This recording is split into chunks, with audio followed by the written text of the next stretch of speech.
வணக்கம்ப்பா. இந்த அருவாமனை பூண்டு, தலைவெட்டி பூண்டுன்னு கேள்விப்பட்டிருப்பீங்க. சின்ன பிள்ளைகள்லாம் நாங்கள் விளையாடுவோம். காம்பு நீட்டமாக முனியில் கொண்டையாட்டம் ஒரு பூ பூக்கும், வெள்ளையாக இருக்கும். அதை தட்டி விட்டோம்னா சட்டுன்னு தலை மட்டும் போகும். அப்படியெல்லாம் விளையாடுவோம். அந்த இலை ரொம்ப முக்கியமான மருத்துவ பொருள்ப்பா.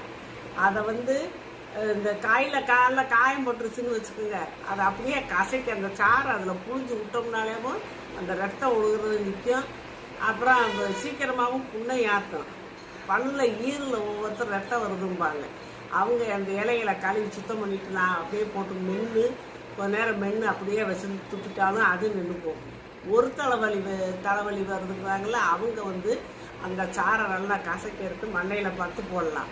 இப்படியெல்லாம் இருக்குது. தோல் நோய்களுக்கும் அந்த இலைகளை கசக்கி அந்த சாரை அப்படியே தடவி விட்டுக்கிட்டு இருக்கலாம். அது கூட கொஞ்சம் உப்பு போட்டு தடவி விடலாம். இப்படிலாம் செய்யலாம். அதனால் அந்த தலைவெட்டியை எல்லாரும்